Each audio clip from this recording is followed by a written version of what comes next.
Suppose that you are tasked to lift a small car with about 2,000 pounds with a piston that exerts about 889 newtons of force.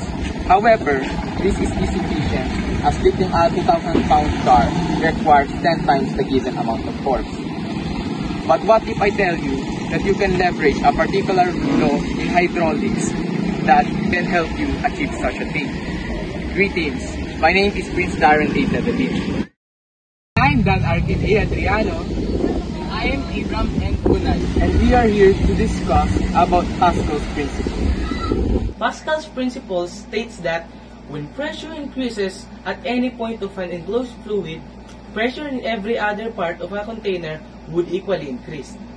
That means the change in pressure in one part of the fluid would be transmitted to every part of the container without loss. According to this principle, pressure is equal to the force produced divided by the area that encloses the fluid.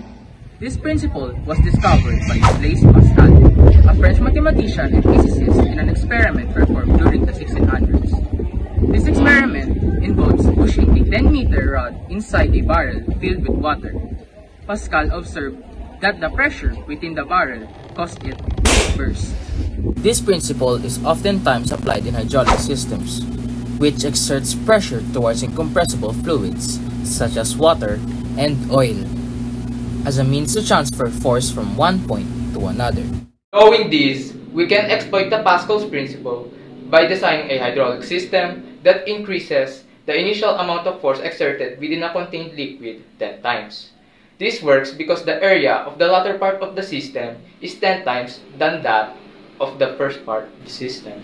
Because the Pascal principle states that pressure in all parts of an enclosed fluid should be equal, and the area of the latter part of the system is 10 times than that of the first part of the system.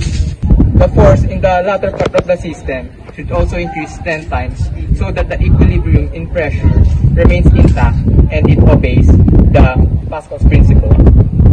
Using this formula, we've calculated the total force produced by the latter part of the system, which is 8,898.4 newtons. This is tenfold the initial exerted force, and it is now capable of lifting the car.